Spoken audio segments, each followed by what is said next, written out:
Moist heat sterilization क्या होता है या मॉइस्ट हीट स्टरलाइजेशन में क्या क्या चीज़ें होती हैं, क्या क्या प्रोसेस होते हैं, वो सारी चीज़ें आज बताई गई हैं। तो सबसे पहले हम अपनी वीडियो को स्टार्ट करते हैं कि moist heat sterilization.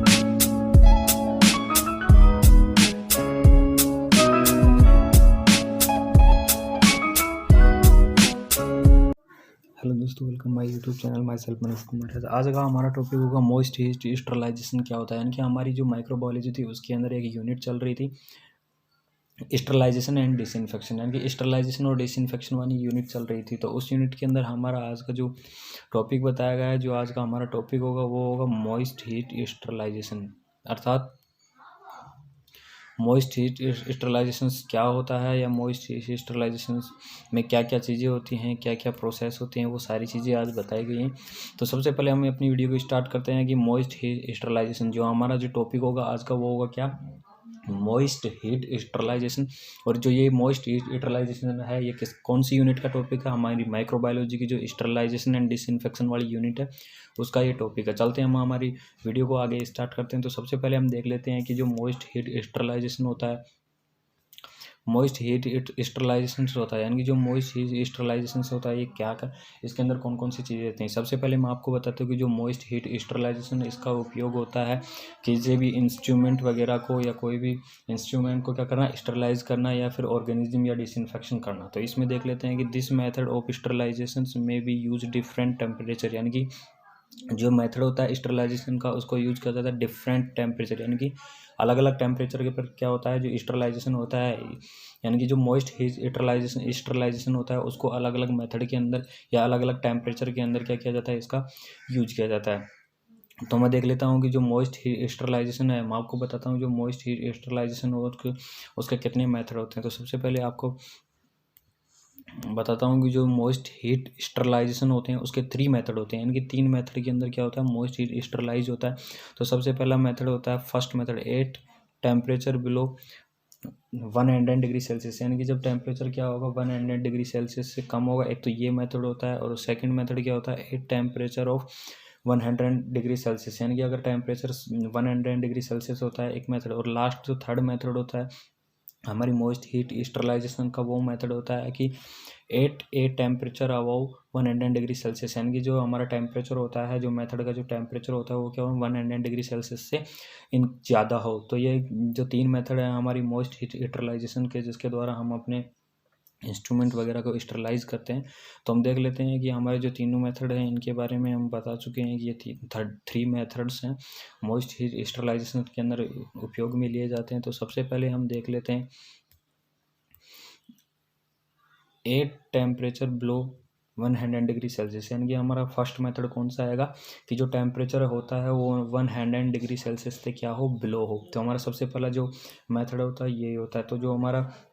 100 degree Celsius से बिलो वाला टेम्परेचर वाला मेथड है, तो इसके अंदर जो फर्स्ट चीज़ आएगी पास्चुरेशन ऑफ द मिल्क, यानी कि इनके इसके अंदर सबसे पहले इस मेथड का उपयोग कहाँ उपयोग किया जाता है, पास्चुरेशन मिल्क, यानी कि जो मिल्क होता है हमारा उसको पास्चुरेशन करने के अंदर हेल्प करता है। कौन सा मेथड, 8 यानी कि बिलो द 100 डिग्री सेल्सियस वाला। इसमें क्या होते हैं 2 type of the method use, यानी कि इसके अंदर क्या होते हैं, तो 2 टाइप के मेथड यूज करते हैं। मैं आपको बता देता हूँ कि 2 type of the method use होते हैं, जिसके अंदर क्या होता है, जो फर्स्ट मेथड होता है उसके अंदर क्या होता है 63 डिग्री सेल्सियस होती है, किसके लिए, 3 मिनट्स के लिए। मैं आपको दिखा देता हूँ अलग से, यानी कि ये 63 डिग्री सेल्सियस आपको दिख रहा है कितने मिनट के लिए, 30 मिनट्स के लिए होते हैं। और जो फ्लैश मेथड यानी कि दूसरा मेथड होता है वो कौन से होता है कि 72 डिग्री सेल्सियस होता है, किसके लिए, 2 सेकेंड नहीं सॉरी 20 सेकेंड होगा ये,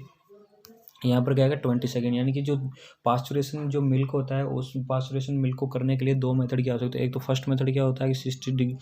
63 डिग्री सेल्सियस जो टेम्परेचर दिया जाता है वो कितने मिनट के लिए, 30 मिनट के लिए जाता है। और दूसरा मेथड क्या होता है 72 डिग्री सेल्सियस टेम्परेचर दिया जाता है, वो क्या होता है 20 सेकेंड के लिए दिया जाता है। ओके गाइज, तो इस मेथड के अंदर मैं आपको बता दिया कि इस वजह से ये चीज़ें होती हैं। तो इसमें देख लो मैं आपको एक शॉर्ट एंड स्वीट ट्रिक बता देता हूँ, यानी कि जो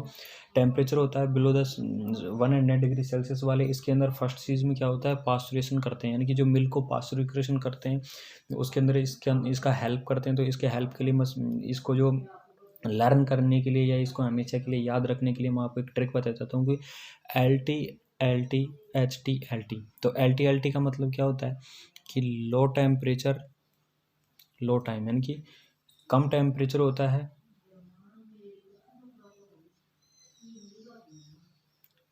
कम तो टेम्परेचर होता है, और एच टी आएगा, सॉरी ये एच टी यानी कि हाई जो टाइम होता है, ठीक है। उसके बाद क्या होता है कि जो हाई एल टी का मतलब क्या होता है कि हाई टेम्परेचर और लो टाइम होता है।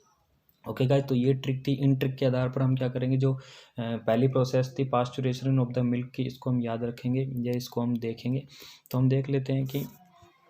फर्स्ट है L T H T, sorry ये कौन सी थी, एल टी एच टी थी। ओके, तो इसमें देख लेंगे कि लॉन्ग टेम्परेचर यानी कि low temperature long time in this method, यानी कि इस मेथड के अंदर क्या होता है, लो टेम्परेचर यानी कि कम मात्रा में टेम्परेचर होता है, एंड लॉन्ग टाइम लंबे समय तक होता है। We should heat the milk, यानी कि हम क्या करेंगे, मिल्क को हीट देंगे, या फिर जो हमारा मिल्क होता है उसको हीटेड करेंगे। कब तक करेंगे, 63 डिग्री सेल्सियस फॉर 30 मिनट, यानी कि जो 30 मिनट के लिए क्या करेंगे, हमारे मिल्क को क्या करेंगे, हीट देते रहेंगे, और जो हीट होगा वो क्या होगा, 63 डिग्री सेल्सियस टेम्परेचर के ऊपर क्या करेंगे, हमारे मिल्क को हीट देंगे। और this method is commonly use in the milk bank, यानी कि इस मेथड का जो यूज होता है वो मेनली कहाँ पर लिया जाता है, मिल्क बैंक के अंदर लिया जाता है, जहाँ पर बहुत ज़्यादा मिल्क इकट्ठा किया जाता है और वहाँ से उन्हें डिस्ट्रीब्यूट किया जाता है। तो वहाँ पर क्या किया जाता है, जो मिल्क को पास्चुराइजेशन करने के लिए मिल्क बैंक के अंदर इसका महत्वपूर्ण यूज लिया जाता है। और इसके अंदर सबसे मेन इंपॉर्टेंट ध्यान रखने की चीज़ यही है कि इसका जो टेम्परेचर होता है वो 63 डिग्री सेल्सियस होता है, कितने मिनट के लिए, 30 मिनट के लिए। ओके गाइस, उसके बाद देख लेते हैं जो अगली चीज़ आती है एच टी एल टी, यानी कि जो हाई टेम्परेचर होता है लो टाइम होता है। इसके अंदर क्या चीज़ देख लेते हैं कि high temperature low time in this method use, यानी कि इस मेथड के अंदर क्या होता है कि हाई तो temperature and low time use लिया जाता है, और हीट द मिल्क, और मिल्क जो हमारे मिल्क होता है उसको हीट किया जाता है कितने डिग्री सेल्सियस पर, 72 डिग्री सेल्सियस पर, और 20 सेकेंड के लिए, यानी कि 72 डिग्री सेल्सियस पर 20 सेकेंड के लिए हमारा जो मिल्क होता है उसको हीट किया जाता है। This method commonly use in the commercial business, यानी इस मेथड का यूज़ कहाँ पर लिया जाता है, जैसे कोई बिजनेस करता है या फिर जो मिल्क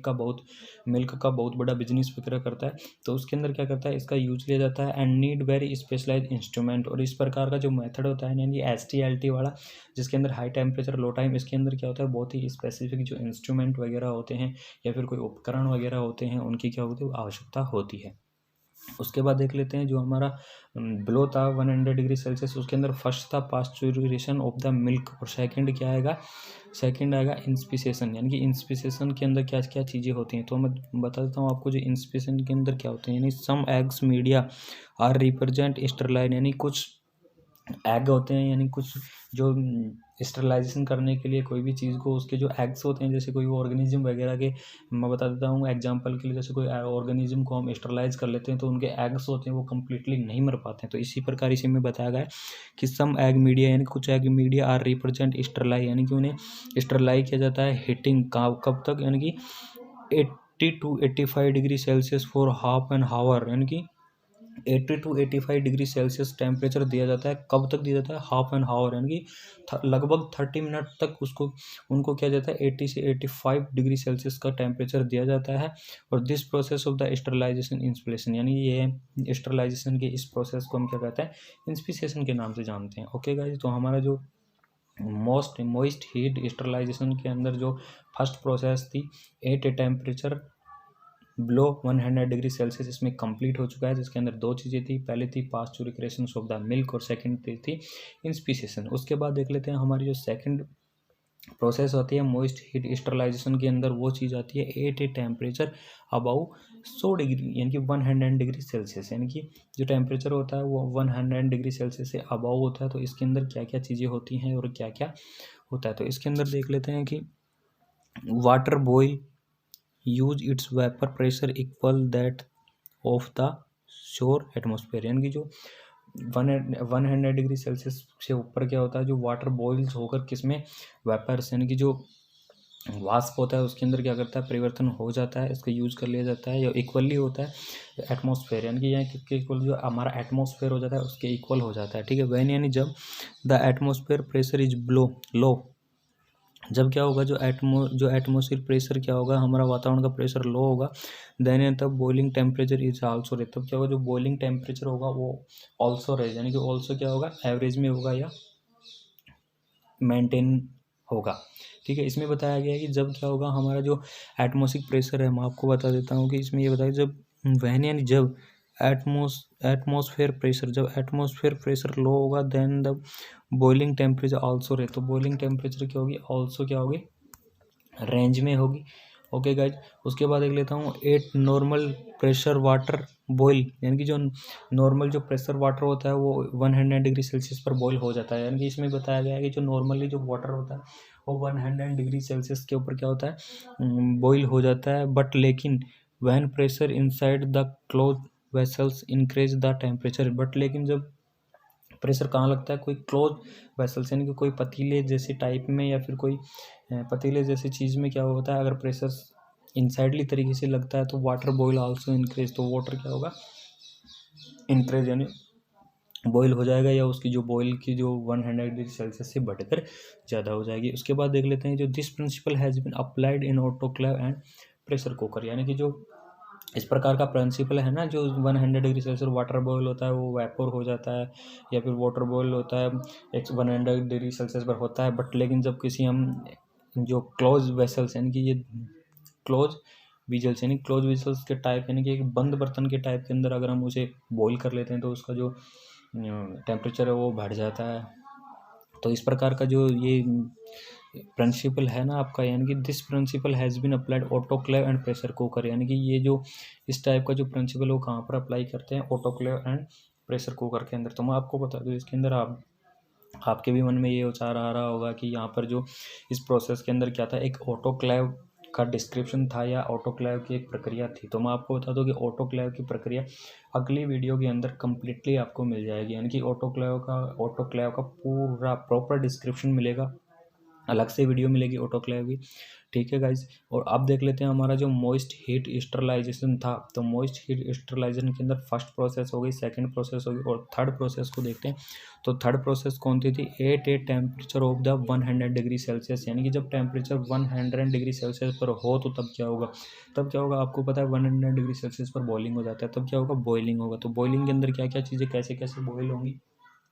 इसकी स्टडी कर लेते हैं। तो क्या करेंगे, बॉइल फॉर 10 to 13 मिनट में kill the most of the vegetative form, यानी कि जो बॉइलिंग करते हैं 10 to 30 यानी कि 10 to 30 मिनट्स तक क्या करेंगे, हम बॉईल करेंगे तो मोस्टली जो वेजिटेटिव फॉर्म के अंदर वो किल हो जाते हैं। बट लेकिन जब 10 से 30 मिनट तक हम कोई चीज़ को बॉईल कर लेते हैं तो मोस्टली जो ऑर्गेनिज्म वगैरह होते हैं वो नष्ट हो जाते हैं या फिर